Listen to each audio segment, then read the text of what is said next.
Hey kids, it's time to get some SML podcast all up in that.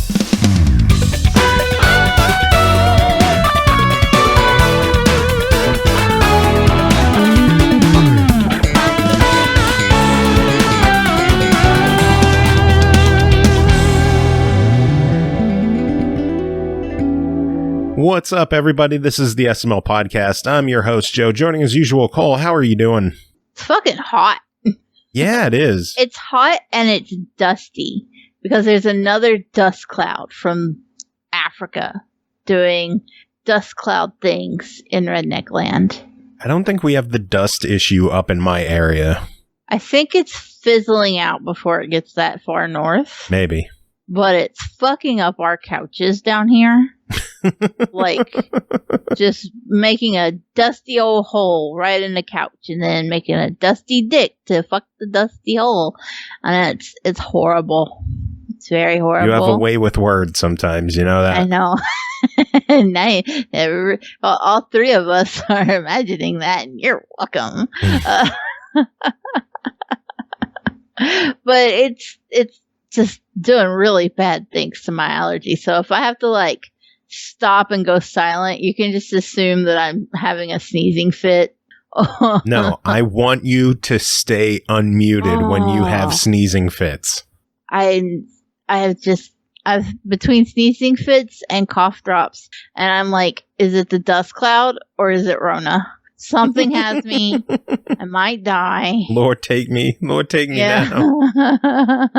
Oh, man. That might be the better option with what's going on in the world today. No time said 2 minutes into the show and we're already on Dusty Dicks. Yeah. Welcome. That's the quality you're here for. You're here for Dusty Dicks and Game Pass. Yeah. 3 minutes in for Game Pass. Speed running, bitches. I'm going to get a cough. No, we've not hit 2 minutes yet. We have not hit 2 minutes. That's how good we're doing. Wow, we are knocking it out the motherfucking park. Knocking Speedrun this dusty bitch. Balls with dusty dicks after they fuck the dusty hole in your dusty couch. We really could speedrun this one if we wanted to. We could, but how's that going to work for us? I don't know, because there's not a lot of news. It's been a slow news week. And there's not a lot of reviews because it's been a slow release week. One of them is going to be like a 2-minute preview, and another one is an emailed review, so that's not going to take long at all. Okay. So we could get this bitch under an hour if we tried. Well, I have one question before we start trying to trim the fat here. Yeah. I have to know, what have you been playing on your new PC? Nothing. I'm not gonna lie, it took me like a couple weeks to get across the idea that I could play games on my PC when I got one. I fired up Sudeki. The fuck is that? It is it's an action RPG from like the original Xbox days.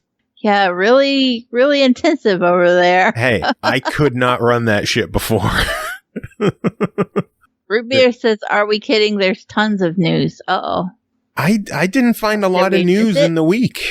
Root Beer's gonna fuss at us. Yeah, Root Beer's gonna drop all the news. So Root Beer, I would like for Root Beer to come on the show because he clearly knows it fucking all, and I am here for it. Like, inform me of what I've missed because I'm gonna fuss for a second. My mini tangent. I'm a speedrun tangent. Because there's no E3, I feel like I have no fucking idea what's coming out until it lands in my lap. Yeah. And I'm really upset about it.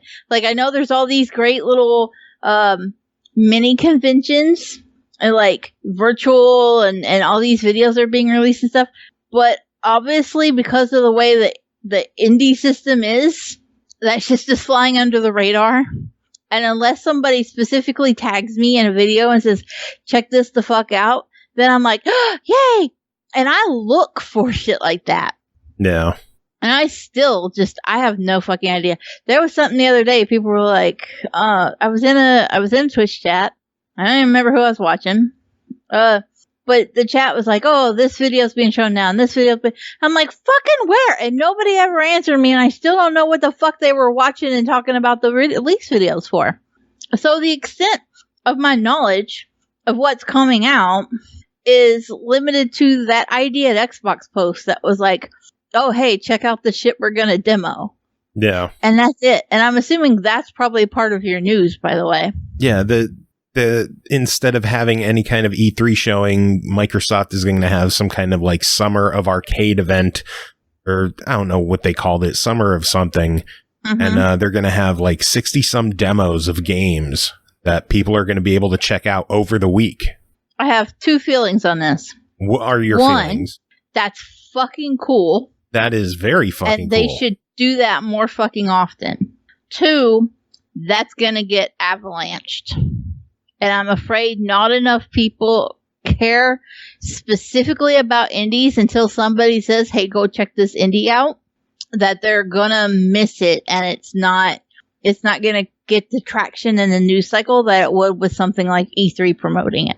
No. And so I'm genuinely concerned, although I'm hopeful. And I think that the whole process of like just flat out, here's a whole bunch of demos, play them up, tell us what you like. I think that's fantastic, but I'm worried that there's not going to be enough promotion around it to get it into people's eyeballs. Yeah, and that's Summer Game Fest is the name of it, and that's going to be happening from the 21st through the 27th, so later on this month.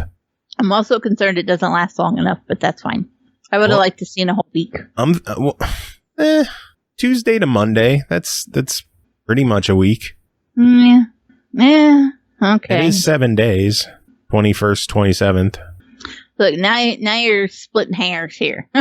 Hey, you're the one saying it should be a week. But no, and it is a week. Quick shout out. Vertically Impaired just dropped his sub for his 28th month. I know No Time for Games earlier on for his 27th month. Purnell, what do you think of that? Fucking yeah! You're damn right, Purnell, right? Fucking yeah! Right. Yeah. Production value. Do you know how quick that loaded? Like, I didn't have to like lead up to it and wait 3 seconds and it plan was so ahead. fast I didn't realize that it happened. It just happened automatically. It was crazy. It's like my computer doesn't fucking suck anymore. I am glad that your computer doesn't suck anymore. I know. There's more Scarlet rumors. What Scarlet rumors? Our buddy Jez from Windows Central did sneak some leaks. I don't suppose you said. I think I retweeted them. I know I commented on them. I can't remember if I retweeted them though. But trying to figure out what the hell Lightspeed is talking about. Oh, the chair. Okay, sorry. In chat, Lightspeed made a comment about. Yeah, you have to address things. You can't just stop and giggle. I'm trying now. He said, "Can we all appreciate how good Joe's wood looks?" And I was like, "The fuck is Lightspeed on about other than meth?" And and then he said the wooden chair, and I realized there's a wooden chair behind Joe in the camera. And I was very confused there for a second. I was like, the fuck is going on here? Proud of you. Anyway, I blame it on the dust storm. Everything's the fault of the dust storm. Anyway. This show is terrible. Jez made some comments regarding Xbox Lockhart. Is that the other code name, right? I think so, yeah. Yeah, anyway. But, like, if you've been on Twitter where anybody follows anybody from Xbox at all, then you've seen, like, the little GameCube looking version that's being tagged as the Xbox Series S rumor. No, yeah, now people are saying that it's going to look more like a normal Xbox One X instead of a little GameCube looking thing. Yeah, that's what Jez has said, is that it's like a slightly smaller Xbox One X without a disc tray. I'm going to go nuts with these fucking cats tonight. I don't know if my microphone is picking it up, but I want to... Oh, my Lord, these freaking cats. Tony Dickinson, how are you doing? You're here. What, you want to jump in the call? That'd be funny. Let's just get Tony Dickinson in on the show. Right? Why not, right? Go for it.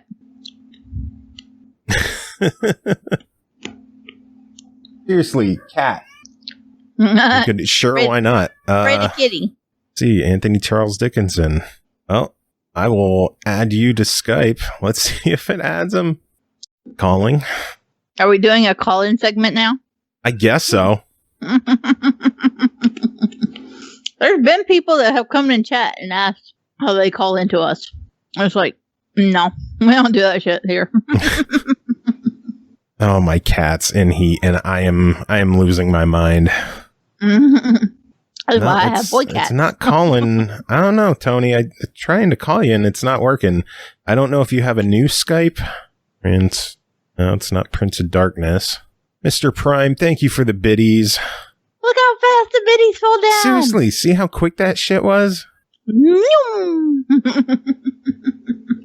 Oh, now it shows him as online. So let me...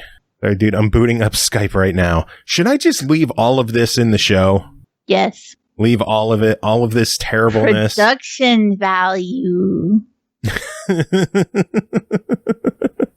I love it. This is terrible. Prime, thank you for the biddies. George, take it away. Dropping bits! God, that is so quick. I love it. All right. Hey. All right. So this is kind of funny. I'm actually broadcasting. You're broadcasting live?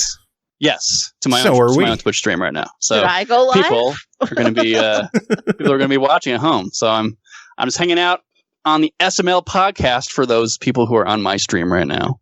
So I just finished my stream theater. How are you guys doing? You can't view my webcam because it's currently broadcasting to my own channel. Skype doesn't really work that well with OBS anymore anyway, so it doesn't matter. Yeah. But do we have to watch our language on your stream? Yeah, I'd appreciate that. You know, I mean, I occasionally I curse. You know, just like keep it. You know, Oh boy. every so Oh, often. Cole.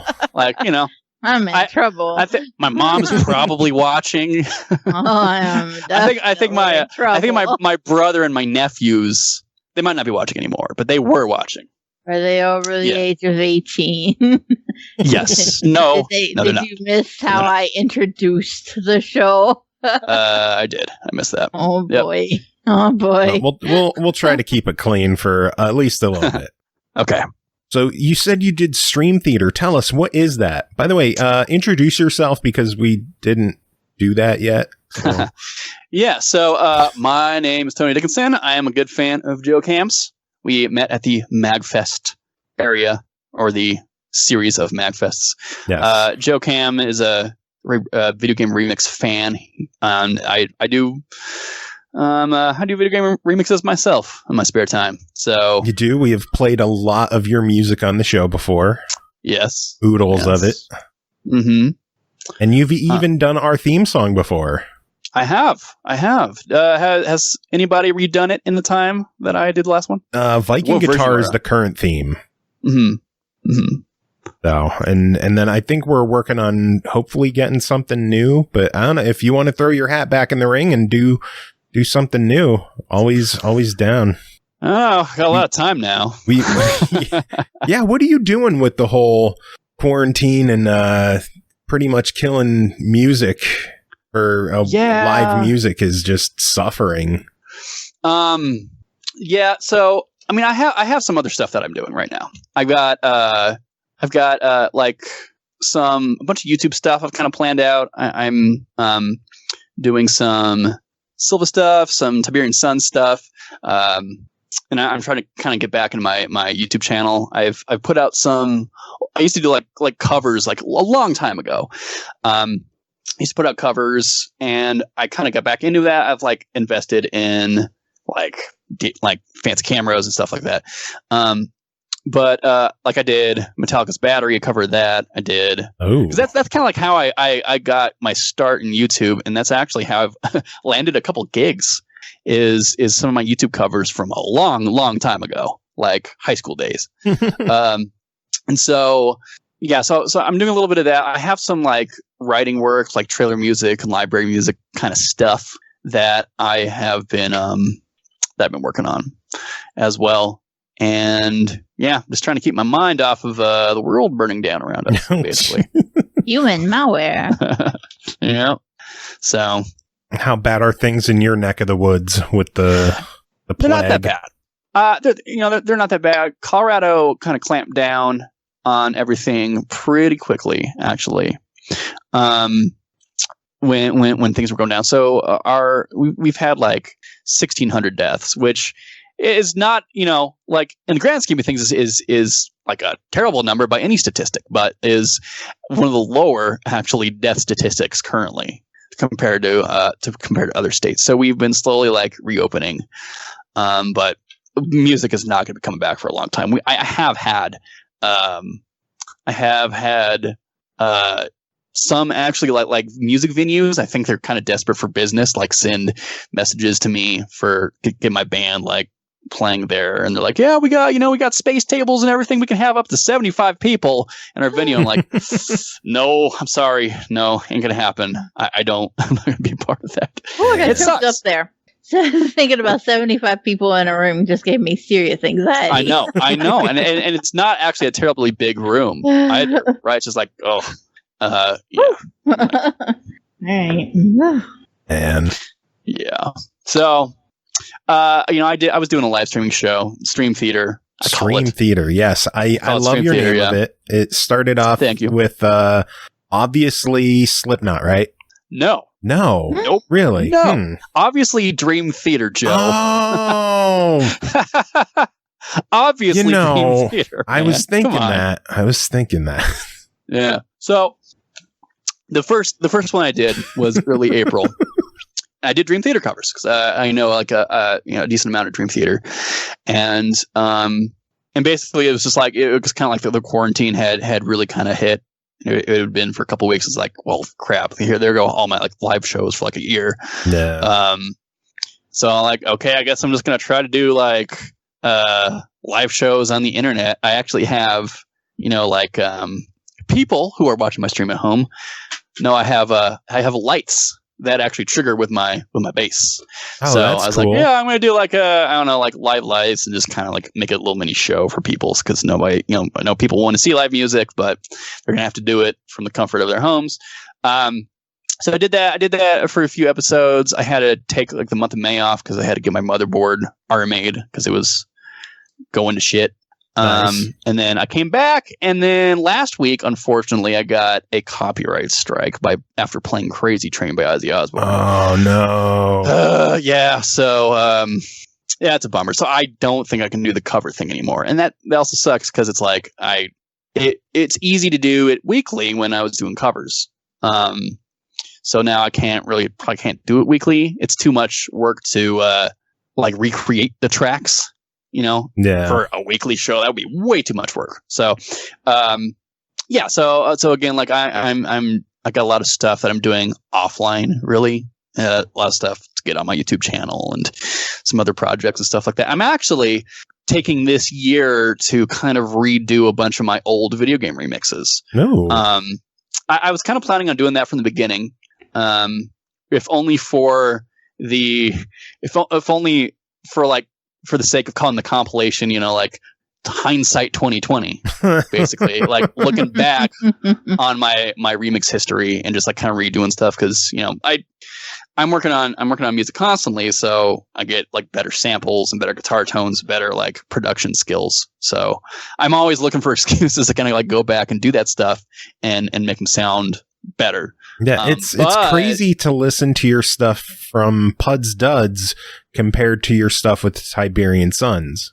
Yeah, and like just to hear how versions. It's grown that way, and bringing in other musicians, and just how your sound has grown and changed over the months and the years. It's a cool progression to go back and listen to those old ones, and then listen to the newer versions, and just see what little tweaks there are and changes there are.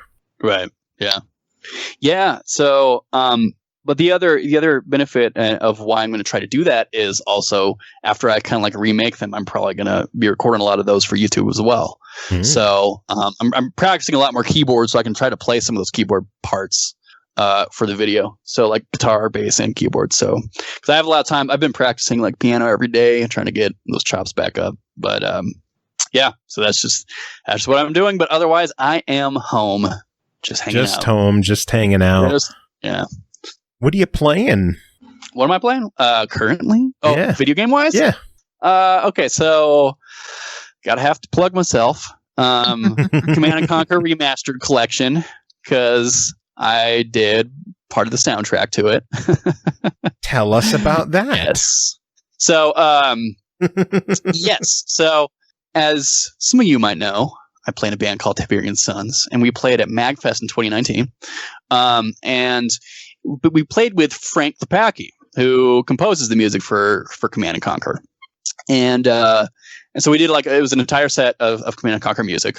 And after we did that, like a week later, the guy, his name is Jim Vasella. He's a lead producer on the remaster for the game.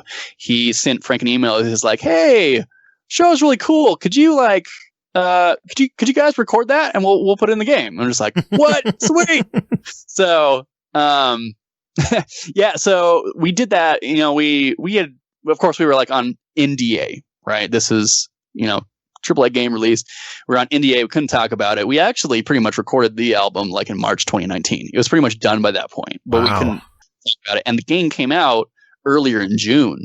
So, we had to wait, right? Wait a ways. But so I'm playing that. I have been a Command and Conquer player for a long time. I'm not particularly good at RTS games. I think a lot of people will probably smoke me, but I played all of them. I played all the Command and Conquer games, and excuse me. So I was playing those. I just beat the Red Alert campaigns. Gonna play the Command and Conquer Tiberian Dawn games. And go through those campaigns. I've also been playing. My fiance and I have been playing Borderlands 2. We played the first one too, and the pre-sequel. We just finished that, so we're probably going to move on from those because we've been a whole hell of a lot of Borderlands for like a few months. And I think we're going to move on. I want her to play Last of Us Part 1 because I have the remaster on the PS4 because I went through it. I want her to play it, and then when we're done, I think we're probably going to go through Part 2 together. Did you pick up the second one yet? Yeah. When we get to that point, I will. I'm also playing. Let's see. I kind of went through like old games that I've loved for a long time. I kind of went back and got like their remasters. So I played like Final Fantasy VIII and Final Fantasy X. Like they put out like new versions of that. So I went through both of those. Did you play the 12 re-release at least? The 12? No. Oh man, that's played the original 12. Ugh, sorry. I love 12. So there's that one. What else? I actually don't have a heck of a lot of time for games, but that's you don't have time for games. What the hell? Like the world is falling apart. You have all we have. I know. Okay. So I choose to not have a lot of time for games. That's the real answer. Okay, that makes more sense. We'll concede. Yeah, I try to only play them like an hour or two a day, at most. I'm just trying to, try to keep like doing music and stuff, like keep working on my projects, make sure that I spend enough time doing that. But I'm also like trying to take some time, like learning other skills, basically, because if I can't do music live, I'm pretty screwed. Are you baking bread? That's what all the rest of the world has decided to do. Yeah, apparently. Judge like the amount or lack thereof of yeast that's in the grocery store. But we've actually been making like homemade pizza, and we got this really good recipe, and that's the best I've got for yeast products. We make homemade pizza a lot, but unfortunately, it has been hard, kind of hit or miss on getting the pizza yeast. But otherwise, at least our area has certainly caught up in terms of grocery store supply lines. So we haven't been too bad on food, but it is the yeast for some reason. It's like yeast and cleaner, like hand sanitizer. Still can't get it. Like plenty of toilet paper now, but our area is still hit or miss with toilet paper and paper towels. People are, I don't know if they're just like trapped in the past and they're, toilet paper is going to be hard to find forever. Stock up on it. I don't. My area is so stupid with this pandemic, and I hate living here. I want to punch everybody in the face when I go out. Right. Yeah. I mean, when it did get to like peak levels of like panic, I did actually have to go down drive an hour down. Like I live an hour north of Denver. I used to live a lot closer. My parents live in Metro Denver, and so do my fiance's parents. And there was one day we were pretty much out of toilet paper. None of the grocery stores had it. I did have to actually drive down and get toilet paper from my fiance's parents and my parents. So yeah, brutal. Actually, I had to do that. My sister has been supplying us with. You mentioned hand sanitizer. My sister lives next to a Dollar General in an actual town. I live way out in the middle of fucking nowhere. My sister lives in an actual town, and Dollar General is close to her. And she sent me a text the other morning at like 5 a.m. And it was like, when D gets up, that's my husband. She said, send him here. She lives 30 miles from me. I'm like, okay. So we get up. I tell D, I'm like, my sister said you got to come up and she has something. And she was like, okay, why is she being secretive? And I was like, I don't fucking know. And so then like she sends these great big bags of Clorox cleaner and baby wipes, toilet paper, hand sanitizer. And she's like, she sends me a text and she's like, did you see what I got? And I was like, yeah, thank you. What happened? And she goes, oh, she said, I couldn't sleep. And so I was up at 4 a.m. and I heard the Dollar General truck arrive with the delivery. And she said, so I went over and waited for them to open. And I got all the cleaning supplies that we needed for me and for you. And then that was her whole big surprise, was send David up so he could sit 30 miles so that she could send cleaning supplies and hand sanitizer to us. And she was so proud of herself because she'd heard that truck at 4 a.m. Oh, God. Yeah. That's the world we live in now. Yeah. Sure is. How was your weekend? Man, Dollar General. Yeah, I heard the Dollar General truck at 4 a.m. Score! And she was just as pleased as punch. So Command and Conquer, how did that come together? Like, how crazy is it that you were involved in the music for this rematch? Like, that still blows my mind, just knowing that my buddy is in that game. That's so cool for me to it started off with really the Hellmarch remix that I did. It started off there. It really did. Where that was, one of like the first remixes that I had ever done. And it was really kind of the first one where I did like orchestra and metal, basically. And so it started there, and I had been emailing like Frank Klepaki, the composer, for a pretty long time. Like, I was a big fan of his because I loved his music, I loved the games and everything. And so when I was working on this remix, I emailed it to him and I was like, hey man, I'm working on this. Let's see if you get your opinion on this. And again, this is like 2008. This is a while ago. And he, he's like, oh, this is really cool, man. Here's some advice for the mixing. I remember he told me like, because the mixing if you guys hear the original version, the mixing is pretty bad, especially compared to like what it sounds like now. But he's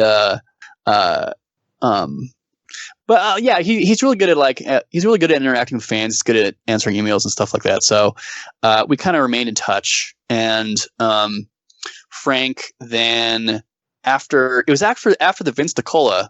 After Vince DiCola played with Lonely Rolling Stars at MagFest, Vince and Frank know each other. So Vince emailed Frank and was like, hey man, you should check out MagFest. And I had already emailed Frank about like, hey man, you should check out MagFest. And apparently there have been other composers that have gone to MagFest and know Frank and like, hey Frank, you should check out MagFest. So finally after Vince DiCola played and Frank's like, all right, fine. And so he sends me an email. He's like, hey man, tell me about this. And I'm just like, oh yeah, dude, it's really cool yearly thing. A lot of people go to that, and there's a lot of like industry types that are that go to this. And so we talked. Sorry, I'm trying to send a goodbye message to some people that are leaving my stream. I am not great at multitasking, so I'm not good at it either. I've been sitting here playing a fishing game this whole time. That's why I'm silent. All right. So anyway, Frank and I kind of talked about it, and I was like, yeah, man, I really want to do it. I couldn't immediately say yes because it was going to be a likely yes, but I always have to wait till I know my TSO schedule, my tour schedule, because sometimes it like goes into it has gone into January in the past. It's been a while since it's gone into January, but it has happened. And so I was just like, all right, well, MagFest is always like the first weekend in the year. So, be in touch once I know from the management. I'll let Frank know. And so when I got that word for it, that we weren't that I was available to do it, I was like, all right, Frank, let's do it. We can, let's get the show rolling. But I gotta leave for tour in a couple months. So I'll get those tracks done really quickly because I gotta practice, man. And so so Frank basically he chose the entire set. He planned out everything. He planned out like the videos and how the show was going to be structured. And then he re-recorded all the tracks for us. And basically like, here's what Connor's going to do. Here's what Tony's going to do. Here's what Frank's going to do. Here's what Travis and Max are going to do. Because he plays pretty much every instrument. Drums is his number one. He's an unbelievable drummer. But he's good at everything else. So he arranged it, and we learned those arrangements and worked on those. It's like we weren't going to play them all together until we actually got to MagFest, and I had to learn a lot of it while I was on the road. But yeah, so then we played the show, and it was like a huge reaction. Like I had no idea that it was actually going to be that big of a response from me. Oh, come on. You knew it was going to be huge. Come on. No, I didn't. No, like I remember like on the Facebook main page after they had announced us as the headliners, people were like, "Oh, that's an interesting choice for a headliner." Like there were a lot of people saying that. I was just like, "Huh, all right, well, I don't know. Maybe we'll get like half the room or something." But it'll still be fun. That's basically how I thought about it. And then we got the entire room. It was maxed out capacity. And I put together, because we had put up like GoPros and other cameras and stuff like that. And then I put together, and we had the multi-tracks because the audio crew recorded them. And so I mixed that, and I did like a full official edit, I guess, of of our show and put that online. And it's gotten a great response. And so that's led to us being involved in the remaster, because the producers and everything and a lot of people that were involved in creating the Command and Conquer, actually a lot of people that made the game originally did the remaster. So it's super cool. It's the old Westwood Studios guys basically, like teaming up with some other game companies. I think they like teamed up with a company that's like, they're like experts at like recreating old graphics in 4K, right? So I mean, like the old game is like 320 by 240 or something, right? Something tiny. That's like calculator sized. Yeah, right. So and they remade it for 4K graphics basically. And what's really cool is that you have when you're playing the game, you can actually manually switch between the new and the old graphics if you want to. I think it just kind of adds to the I love when games have that feature. Mm-hmm. I know the Halo Master Chief Collection has that same feature where just at the press of a button it switches over. I love that stuff. Spyro does too, I believe. Yeah. Everybody keeps telling me about the Halo collection, and I got to get that. I think that's like on my list down the road for sure. Can we interest you in the glory that is Game Pass? Game Pass? No, I don't play that many games. I'm pretty selective about it. Well, you see, only $10 a month. Yeah. You could play that many games. Wait, it's even cheaper for PC Game Pass, isn't it? It is. It's only $4.99. I believe. Do I have to put do I have to put the games back in the mail before I get a new one? Yes. No. You don't even have to uninstall them. You just get to keep them until you don't pay anymore. Cool. All right, that's awesome. If I played more games, I would, but it is what it is. Yeah, we'll get you there one day. We'll sell you one day. Right. Yeah, I love. Are you sponsored by Game Pass, Joe? I wish, man.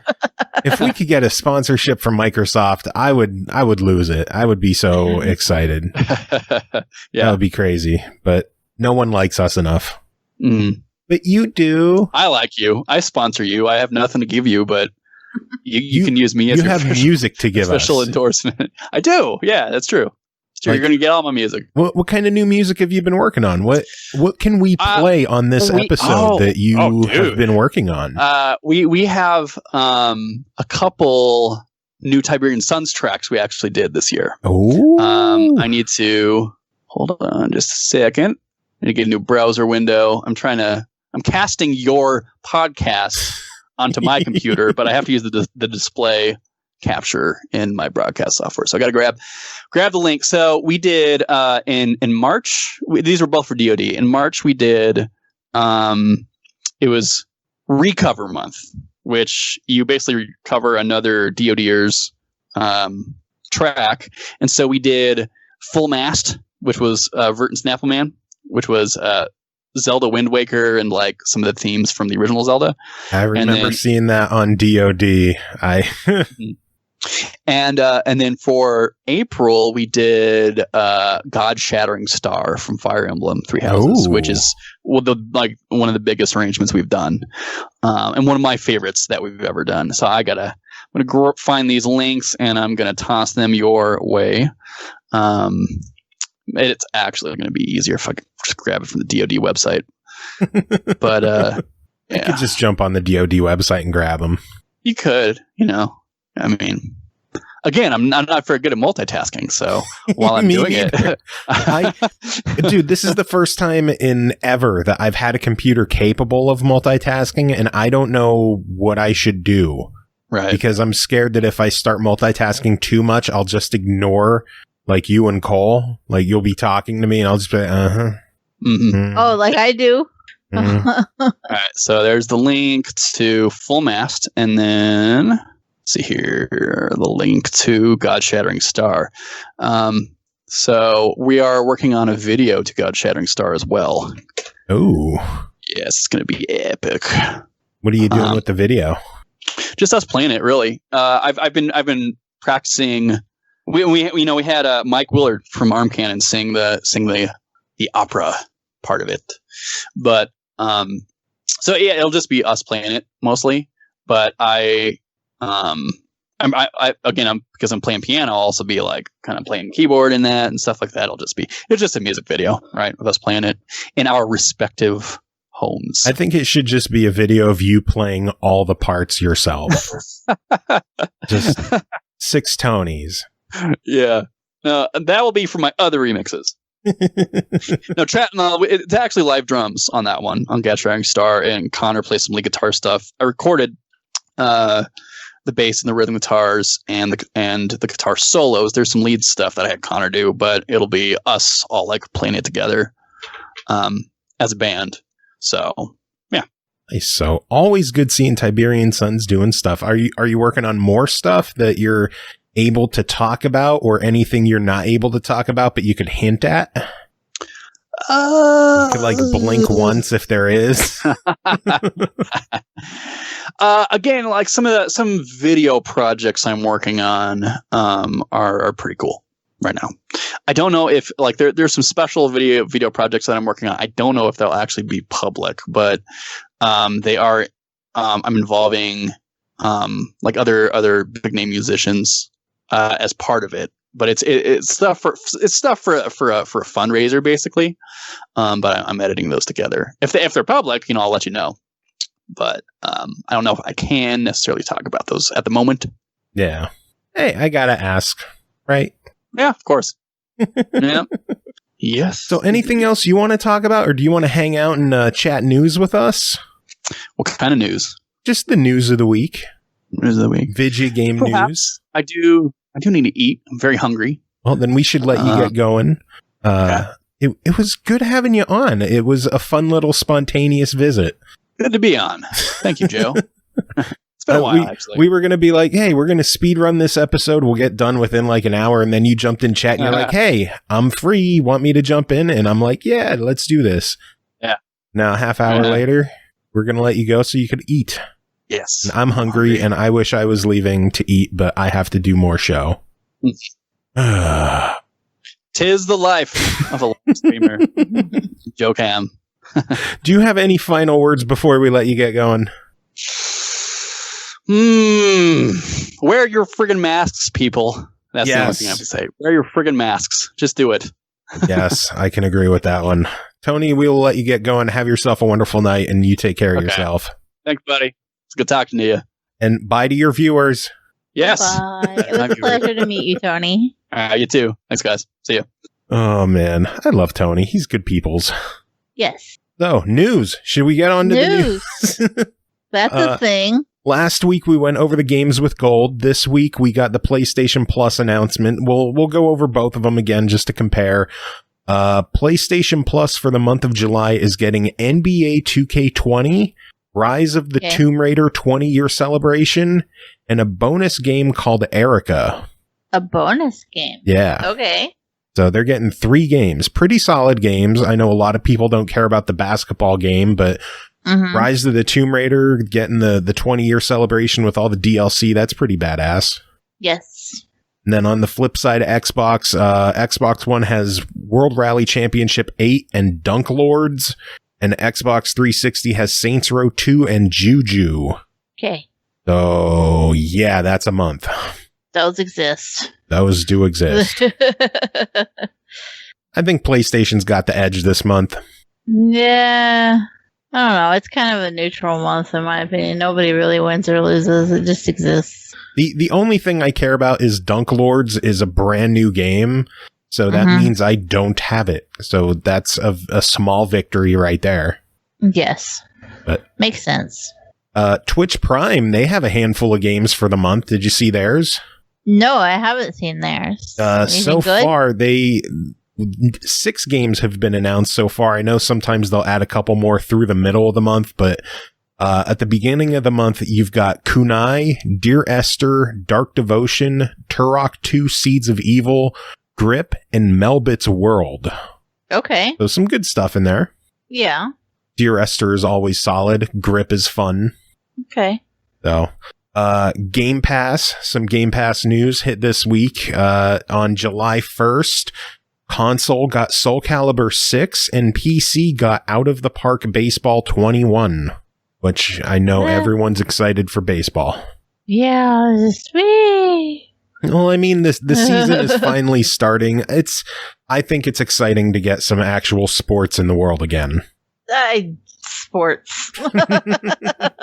Yeah. All right, next week, July 9th, both console and PC is getting, console is getting Crosscode. There we go. Okay. And then console and PC is getting Fallout 76. Really? Yeah, Fallout 76 coming to Game Pass. It kind of seems like that's been the best home for it since the beginning. It should have been there since day one. Yeah. I mean, it could have used a little help. Yeah. So okay. I'll probably give it a shot now that it's coming to Game Pass and they've had like a year of updates. Maybe it turned out to be fairly solid. I have a couple of friends who just live and die by that game still. I do know a few people who really genuinely enjoy it. And Aki in chat is excited about Crosscode. Okay, I didn't look up anything about Crosscode. I saw some people talking about it, and I was like, it exists. So I've been a little null to everything. Not even numb, just kind of like, yeah, okay, for like the last 2 days. So I apologize if I'm not like over any of it. I had bad news today, and it just made that feeling worse. Yeah, and I'm just having a hard time being hyped for much right now. Well, to make things worse, there's some bad news with Game Pass. There's games leaving. Yeah, that happens. Yeah. It's only 3, but there's some big games going. Blazing Chrome is leaving, Dead Rising 4 is leaving, and Metal Gear Solid 5. Okay. All leaving for July 15th. Blazing Chrome is one that I have not played that I would like to play before it's gone. Well, now's the time to do it. Yeah, I was going to say, whether or not that actually happens is different from me saying I want to do it, but it is on the list of things I would like to play before it's gone. No. Did you see that next gen games might be more expensive? I did see this. I'm not bothered by it. I know a lot of people are, but I'm not. If we're perfectly honest, we kind of got away with murder this gen because prices should have gone up between the 360 and the One. Prices should have gone up before that. They should have, and they didn't. And we've been getting away with murder for a while here. No. So I can't say I'm mad at them for raising the prices. That's just the nature of capitalism. It is what it is. Yeah, it looks like 2K may be leading the charge in pricing when it comes to next gen, as they've announced that current gen versions of NBA 2K21 will cost $59.99, while the Series X and PS5 versions will cost $69.99. So is 70 going to be the new standard price point, do you think, or are we still going to see $60 games? I don't know. I really don't know. I think the 70 is plenty fair. When you stop and you think about what AAA games are and the blockbuster budgets that go into creating them. Root Beer saying, I'm all for increasing prices if there's no microtransactions. I can agree with that. Motherfucking-lujah. If we could get microtransactions gone, yeah, I'm down. I will pay $100 a game. I don't pay for that shit. I do refuse. I get it for free. But I would pay $100 a game to not have to bitch about microtransactions on the show every week. That'd be great. Yeah. Let's do that. I'm not saying all DLC, like mini DLC, like costumes and shit, I don't care about, but it's the loot boxes and the gambling aspect, and get rid of that shit. Those have been less frequent. Yeah. But they're not entirely gone. I mean, the new wow, I already forgot the name of it and I just played it. Was it Warface? War Breakout? Oh, Warface Breakout? Yeah, there we go. Lord. Proud of you. Struggle is real. But even that was a recent release at a higher price tag with microtransactions. Like, just let me pay you and get it out of the way, okay? And then you shower me in fun stuff. That's the way that this works. I give you my monies, you give me the fun stuff. Don't start fucking with that formula. Don't fuck with it. If we could give more money to get more fun stuff with less fuckery of the formula, I'm down. I can agree with that. Yeah. Some sad news. Microsoft is closing all of their physical retail locations worldwide. Yeah. Yep. They are all going bye-bye. I'm not sure why I was particularly shocked by it, but I was. Yeah, it says that 4 stores, including the one in New York, will be converted to non-sales experience locations, whatever the hell that means. Well, that's like they have the Halo experience where you go and like there's a whole big AR thing involved, and it seems weird that there's no sales at all. Like, wouldn't you at least try selling an Xbox or some games at the very while end?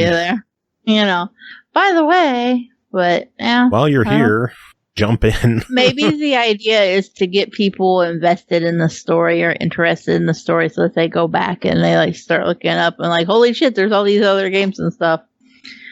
Yeah. Who knows? But yeah, from all their stores down to 4 non-sales experiences. Wow. So, more sad news. The Molasses Flood has announced that Drake Hollow will not be making its July 17th release date. A new date was not announced, and I know you are gutted by this news. This is why I have big sad energy today. Is this really the bad news you're talking about? Yeah. No, I know that it's stupid, but I have really been looking forward to Drake Hollow. I love the Molasses Flood. I love the Flame in the Flood.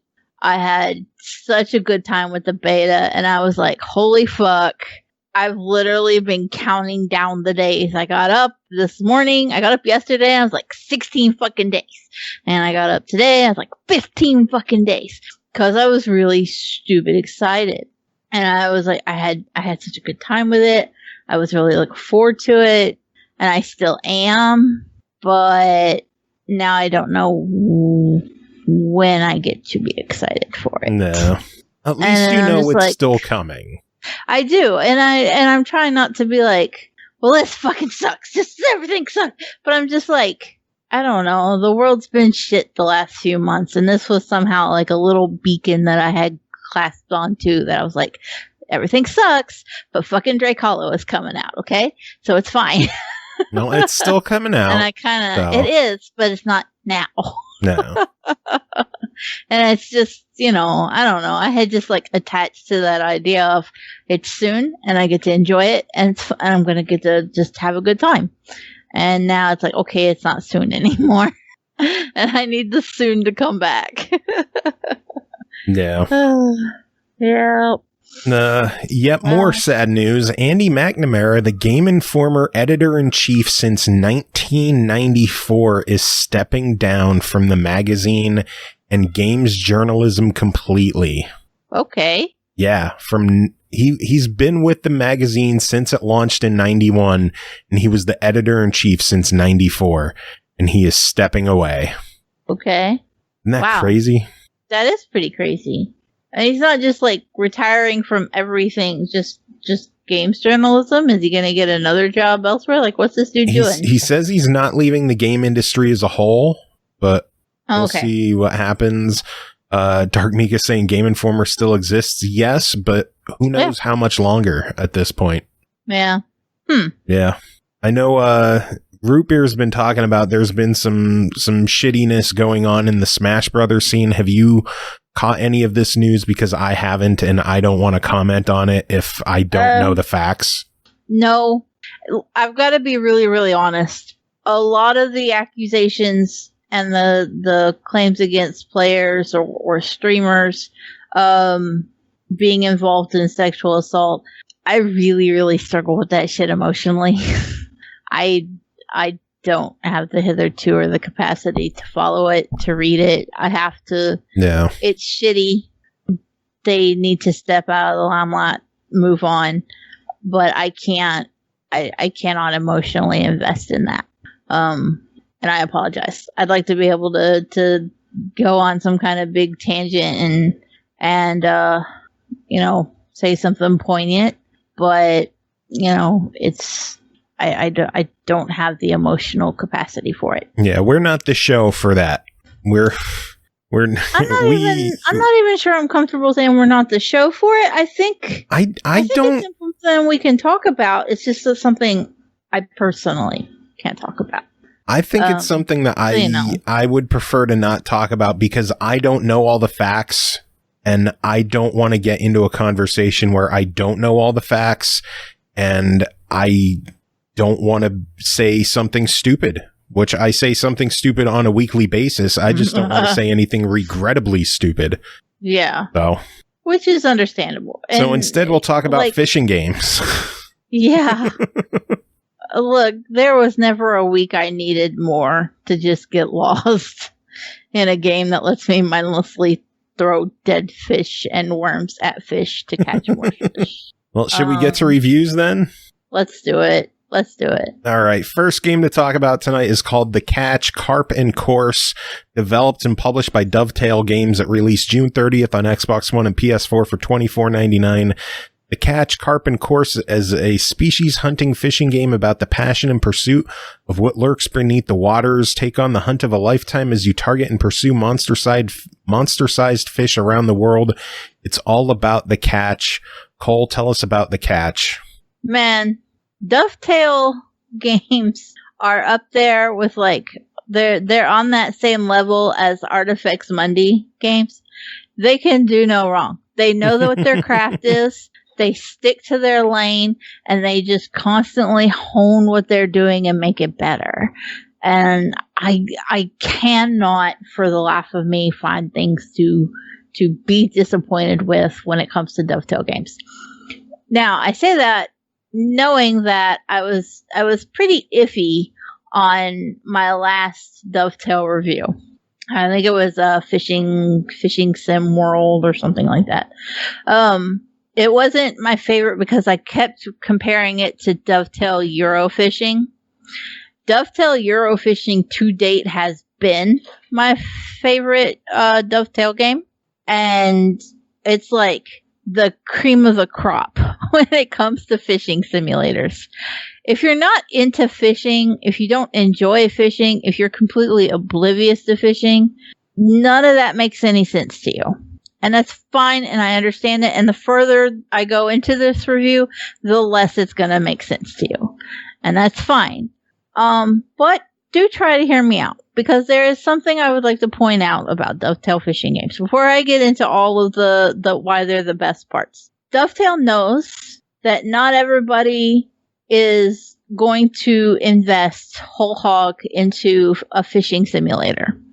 And when I say invest whole hog, I mean like playing with the controls where you've actually got to lean the stick back and throw it forward to cast, and casting underhanded a certain way, and like really fine tuning your gear.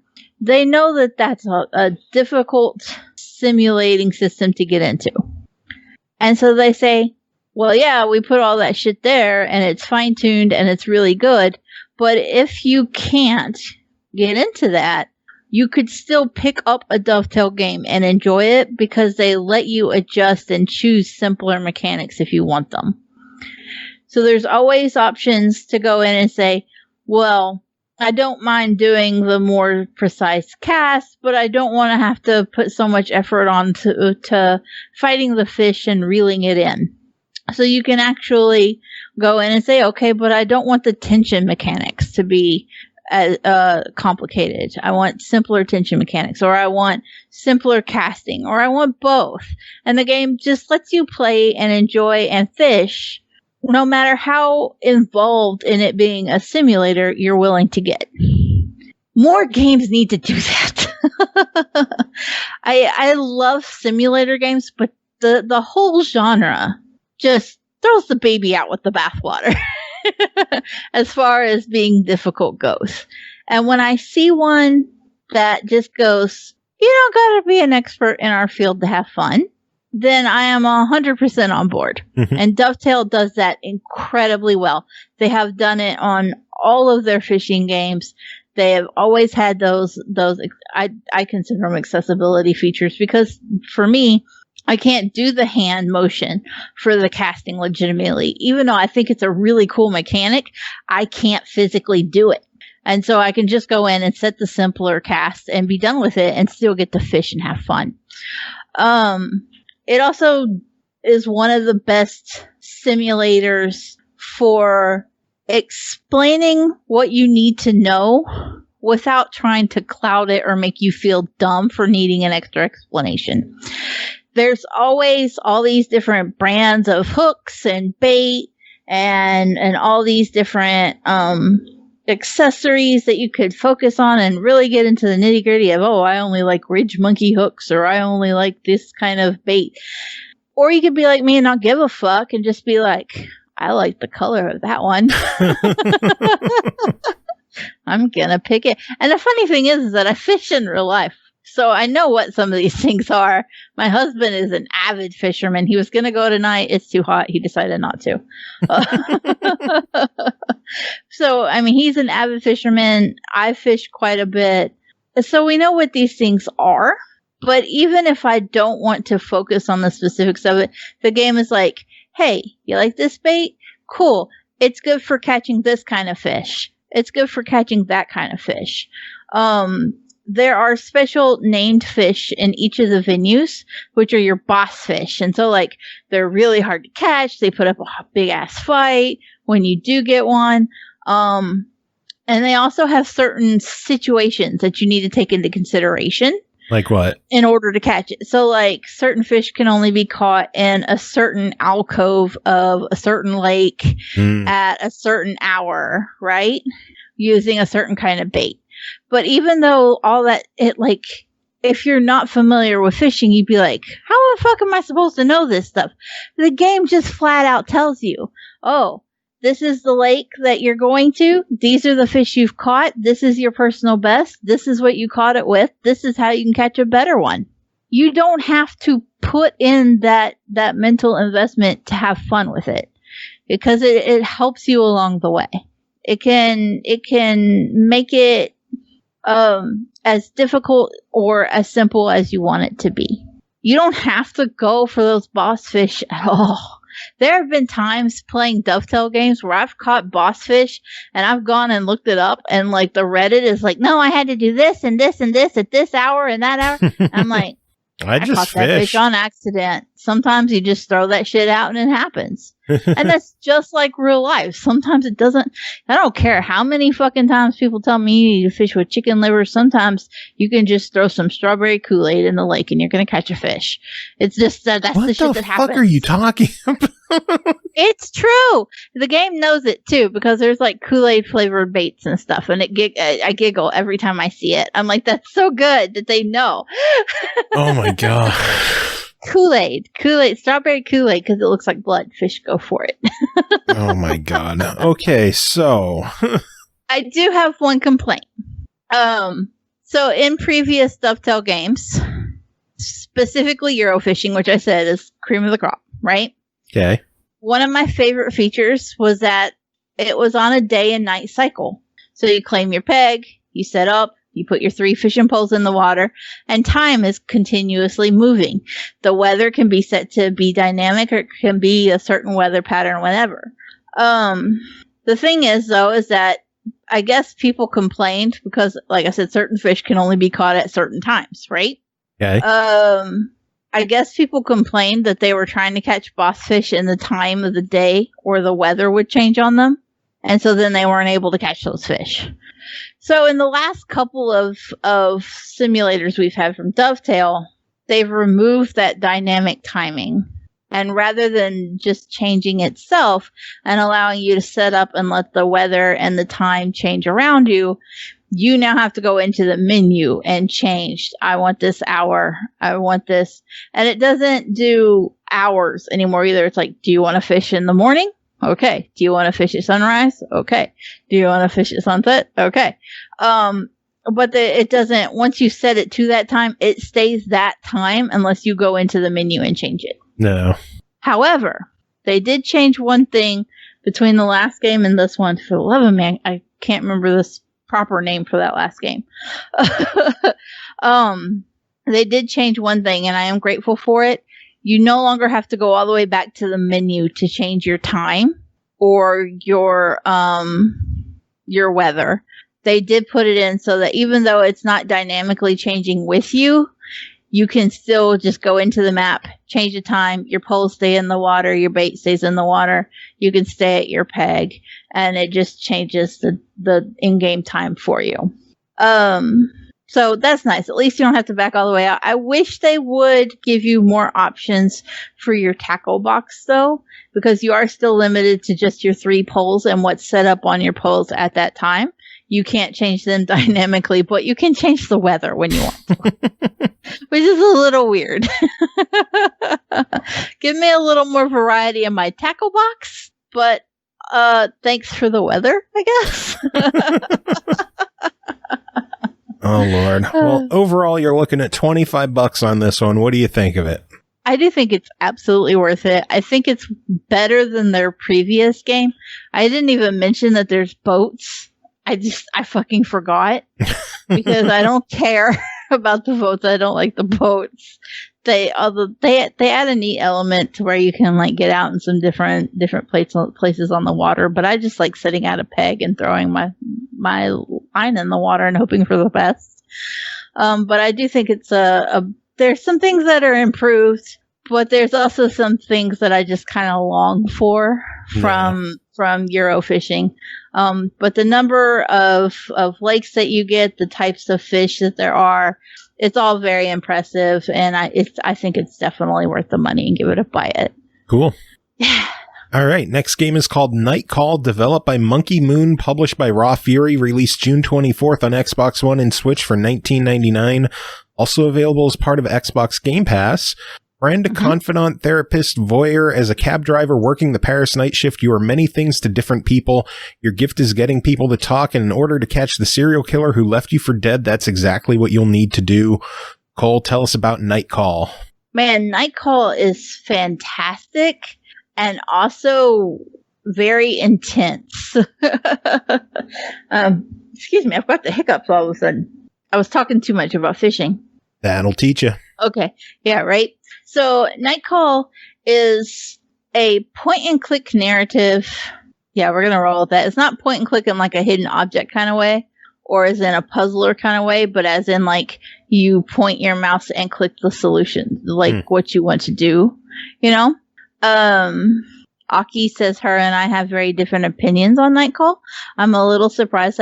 I would think that Aki would have liked it. It has a bit of a visual novel feel to it, whereas you start each night as a cabbie.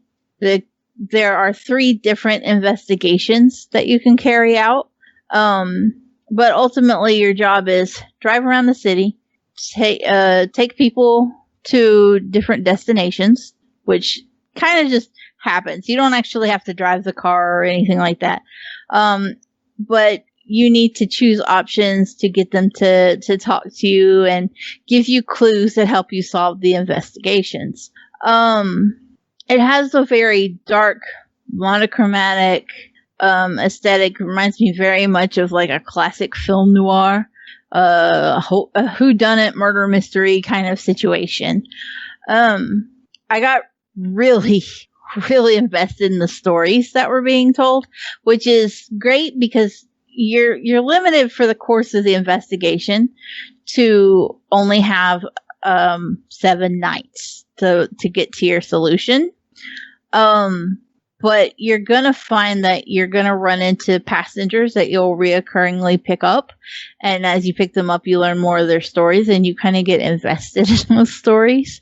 And I found that a couple of times I would not pick up my intended suspects for the investigation who could have helped me solve the investigation because I was invested in other stories and I wanted to do those instead. And I was like, whoops. Proud of you. I guess I'm never going to go see that cutscene at that eyeball over there because I decided to hear more about the lesbians who were trying to find somebody to be a sperm donor for them.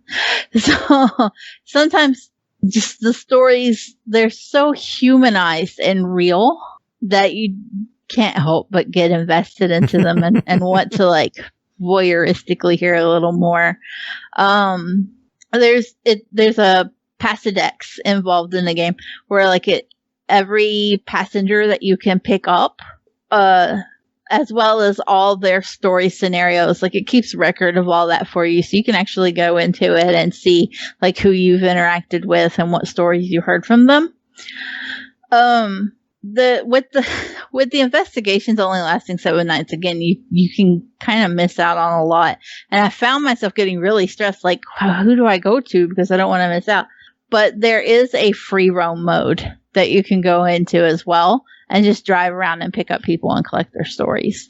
So I'm very much going to get lost in free roam mode. Is this going to be your new addiction? Between it and fishing, I'm in danger. I hope you didn't want any other reviews because here we are. Well, I guess we'll talk. Yeah. I'm in trouble. But I was really just getting super invested in the stories. What's funny was I streamed Night Call last night when I was playing it. And because this has already been out on, I'm assuming, Steam, there were quite a few people who would come by and be like, oh, well, which suspect did you pick? And which suspect are you doing? So if you plan to stream this game, be prepared that there's some very vocal people. Nobody spoiled it for me, thankfully. But they were constantly asking me what suspect I chose. And I'd have to be like, dude, I'm on night 1. They haven't even explained to me how to choose a suspect yet. So a lot of backseaters. down. Yeah. And they're like, oh, well, I just want to see somebody play my favorite game. I'm like, well, let me play it first. What do you mean choose a suspect? I don't even know that there are suspects yet. What are you talking about? So that happened a couple of times. I had to be like, calm down. I don't know what you're talking about yet. It made a little more sense when I got to the end. I want to say I was very proud of myself for the first investigation. I was right away. And I had the same, inclination. I'm gonna call it women's intuition. Jeez. As to what the solution was, and I was very proud of myself for being correct. And I was like, "Fuck yeah, I am the best!" Ah! And then I just spent the rest of my time driving around in free roam and haven't done the other 2 investigations yet because I wanted to pick up all the stories. I was like, if I play it in free roam, then I don't have to worry about the fact that I'm missing all these stories when I go into the investigation. I was invested. I can tell. So But I had such a good time with it, and I enjoyed it so much. then for $20, your verdict? I give it a buy it. I didn't think I was going to get so invested. And let me tell you something. I've fussed on the show before that I don't pay a whole lot of attention to in-game soundtracks and music. It kind of passes me by a lot of time, and I just chalk it up to being atmospheric and then I get lost in that. Some of the soundtrack, there is this super intense moment at the end of one of the investigations, and the soundtrack's just this heavy drum just pounding in your ears, and it felt like there was an elephant sitting on my chest while I was playing that. I was just like, this fucking soundtrack is not helping with my mood right now. And for somebody who normally just is like, yeah, music, holy shit, I was very into it. Nice. Yeah. Sorry. Huh? My daughter, she called me. She was like, "My water is empty. Can I go get water?" I was like, "Yeah, hurry."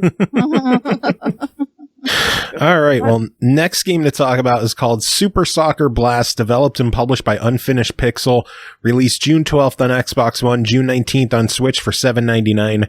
Kick off. Super Soccer Blast is an arcade-style football game. Grind your way up, improving your soccer moves match after match to crush your opponents and become the best. Our friend Serlina covered this one, wrote in a review, and this is what she's got to say. Hey there, SML friends and fam, it's Serlina, and this week I'm reviewing Super Soccer Blast for the Xbox One. Developed by Unfinished Pixel, Super Soccer Blast is a nod to the arcade soccer games of yesteryear, complete with pixelated fans, stock music, and hyper-bright colors, all designed to stir your nostalgia and love for these types of games. Let's get to the review. It is ridiculously easy to play this game. All you have to do is pick up the controller, hit play, and you're on your way to playing either in a World Cup tournament or creating your own custom game. Or you can slow your roll for a second and create your own avatar and team, which I did naturally. The create an avatar was surprisingly robust, with options for men and women players, different body types, hairstyles, tattoos. While there were no makeup or jewelry options to toy with, I did enjoy making an avatar for myself and was surprised I could adjust the size of my avatar's hands and feet. No clue what that would be used for, but I guess it was cool to have that option. Unfortunately, I couldn't use my avatar in the World Tour tournaments, and what's the point of making yourself in a video game if you can't play as yourself? Boo, I say. Jumping back to the gameplay, it's alright. You run around as one of 13 members soccer teams and try to score as many goals as you can. There are 5 different tours, and each of the tours has different teams that you choose to play. For example, Euro Champs Tour, you play as England, Croatia, France, Germany, Italy, Netherlands, Portugal, and Spain teams. Didn't see your favorite team? Too damn bad. Play what they give you or play another tour. Once you pick the tour you want to play, you can adjust the AI difficulty, match length, and this type of stadium and ball color, although for the last 2, you've got to unlock those choices first. Once you start playing, you'll find out very quickly that the gameplay is either something you love or something you hate with everything you possess. Okay. Let me start off by saying it's not bad per se, it's just not very intuitive. In the game, you only control one player at a time, and you'll need to switch players very quickly in order to attack or defend. There's 2 ways of doing this, either manually or letting the game do it automatically. The game's not as fast as you, so often when you control a player, the action is already elsewhere. Okay, cool. But when you manually switch to control, it doesn't always go to the player you need right in that moment, and you find yourself switching rapidly to highlight the player that you need. Be prepared to take a beating as well. Even on the easy difficulty, I was getting my ass handed to me.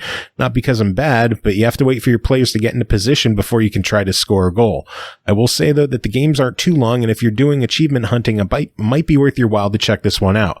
I had over 25% of the achievements at the end of the first match I played. Besides actually winning, I don't see any of them being too hard to get. It's just about how much time you want to put into it all. Super Soccer Blast is available right now on the Xbox One and Switch for $7.99, and should you buy this one, it's a try it for me. You really have to like the older style games to fully appreciate Super Soccer Blast, but if all you want are the points, it's not too much of a time investment. And yeah, I could agree with the achievements. It's not too hard to get some of the achievements. I figured out fairly early that you can score goals on yourself and they count. Wow. So I got the earn 50 goals achievement fairly quickly by just scoring on myself. Oh my god. Yeah, I'm a dick. Terrible. I know. Next game to talk about is called Clash Force, developed by Spicy Gyro Games, published by Radalake Games. It released July 3rd on Xbox One, Switch, and PS4 for $4.99. The evil Crackman and his minions are causing mayhem, and only Clash Force is up to the task of stopping his fiendish plans. Guide Voom, Scorpedo, or Ekid through the Force bases, hydrified deserts, underground mines, and eventually to Crackman's flying fortress, where you'll find the evil, I can't talk anymore, son of a bitch. Well. Yeah, fuck it. Can you save the day? Cole, did you save the day? I did! Hooray! I mean, you only have to save so much of the day to get to completion because of the Radalake, and so I did bare minimum. That's not true. I played a little extra of it. I beat the boss I didn't have to beat because that's what I do. I always like to make myself feel a little better. I'm like, well, if I gotta review it, I need to put in some kind of effort. So, so this is a not necessarily a side scroller. It is a 2D shmup, but not in like a shmuppy things are shooting back kind of way. It's very basic game, very pixel art. I picked the dinosaur. I don't remember his name, but he shot shit, and I was fine with that. It's not an over-the-top game. It's not a difficult game. There isn't really anything special about the game. It's just you can shoot things and then be done shooting things. It's mean to say, but it's a $5 Radalake game, and you're getting what you're paying for with this one. It's just a $5 action platformer. Mm-hmm. It's not super long. You're going to get through it fairly quickly. The achievements are going to be fairly easy to get, as is per usual with Radalake titles. I think I got my completion in under 20 minutes, and that's just because I took a break to work on the show in between stages. Yeah, it's very quick. It's very mundane. I don't say fun, that though. To be mean. Yeah, like when I say mundane, I feel like it's like, oh, I didn't enjoy it. And I just really mean in a way of like, it's not rattling the cages, but you're not mad about it either. You're like, okay, I shot shit. I'm content. Next thing to shoot. Okay, I did that and I'm done. I enjoyed my time with it. It's just that it's $5 and I got $5 worth of entertainment out of it, you know? Yeah. Like I wasn't looking for a whole lot more. I played it and I was like, okay, that's what I expected. Yeah, I'm good. Bye. Works for me. Yeah. I don't necessarily have anything to bitch about. There was a later level where there's a jump mechanic where a platform falls when you land on it. And it was a little janky in how you could jump off of it, and I had a few undeserved deaths, if you will. So it's not flawless, but it's also not unplayable. I clearly figured it out and got past it. Yeah. So I wasn't upset about it enough to complain, but I didn't enjoy it enough to sing about it from the rooftops either. No. It's just a square. Yeah, I got $5 worth out of that, and you know. There's not a whole lot more to say beyond that. Yeah. So I shot things, I got power-ups, I shot more things, and I was done. so I think I could speak for both of us when I say $5. Fuck it, why not? Fuck it, why not? Yeah, it's one of those where you probably picked it up for the achievements more than anything, and if that's the case, then you got your money's worth. Yeah, I can agree. All right, final game to talk about is a little mini preview of a game called Imagine, the Rat Project stories, developed and published by the Rat Project. It's planned for a 2021 release on Steam with a later console release. The Rat Project is a combination of narrative-driven adventure RPG with a deck-building card game. The nonlinear plot, comic book aesthetics, full voiceover, and game mechanics are all tightly attached to the represented world in a unique fantasy setting. I have a feeling a lot of that stuff isn't there yet. None of it was there yet. Okay. So what I played was essentially a proof of concept that was released for the sake of a Kickstarter. And from what I have, and from what I have played, which literally included one scene of the story and one fight of the main character Tolan versus some rats. From that, I can say, hey, I think that if you are into deck building card games, then this is probably going to be something that you're going to want to check out. It has combat that is very similar to Slay the Spire and Pirate Outlaws, only it doesn't have that same map mechanic from what I can tell. It's instead more story driven, like, say, Children of the Zodiacs. Fantastic art style, very comic book-esque, a lot of dark colors, very broody. The story was a little odd. There was a mechanic that, because there wasn't much to the game, I didn't really understand. But you make a couple of choices, and there's like a sliding bar at the top that veers between purple and yellow, depending on what you choose. But again, given that this was more a proof of concept than an actual demo, it's kind of hard to be like, oh, that changed this or that changed that. I kind of can't. No. At this point, I've already spent more time talking about it than I got to play of it. And that's okay. I mean, it's a demo state, but it definitely piqued my interest, and it's something that I'm looking forward to, and I hope that they are successfully backed on Kickstarter. And if that's your kind of thing, you might want to look into it. All right, well, it was super cool. As of the episode coming out, they have about 2 weeks left to go on the Kickstarter. They have a goal of about 48,000. They're at 23 right now. Is this something that people should be flocking to Kickstarter to throw their support behind, or is this something to just like maybe sit back and wait and see how close it gets to being funded? I would say, yeah, if this is your kind of genre, then you're definitely going to want to throw your money into this kind of game. It's definitely very genre specific, though. Like, if you're like, I don't know if I even like deck building games enough to throw my money at one before it's even got a fully playable demo, then watch it. But for what it is, and for the kind of games that I enjoy, if you find that, those kind of games also suit you, then I'm fucking intrigued, and I hope that it gets backed, and I want other people to go throw some support at it. Well, if you want to back it, it's about $15 to back for a copy of the game, and some visual goodies like wallpapers and shit like that. So nice. We will have a Kickstarter link in the show notes, and just take a look, a gander on down there, click on over and check out the Kickstarter and maybe throw your money behind it. Yes. All right. Well, that is it for this episode. Thanks to Tony for coming on and chatting with us. A little surprise guest that we had out of nowhere. It was fun. I saw him streaming before he came on, because he does his Stream Theater show on Thursdays. And he was like, yeah, I got to come on the show sometime soon. And I was like, hey, 25 minutes, come on, join us. And he's like, oh, I probably can't join tonight, but next time, definitely let me know. And here we go. 10 minutes into the show, he shows up in chat and he's like, hey, what's up? Let's do this shit. That's fantastic. It was a good time. I know. I love it. It's just spontaneous fun shit like that. Yes. But yeah, that is it for this episode. Music, we're going to play something from the Tiberian Sons. I figured he just sent some some of the new music that was on Dwelling in Duels over the past few months. So we'll play something there. And I don't know, any final words to end the show? I have nothing of value to say because I am fishing.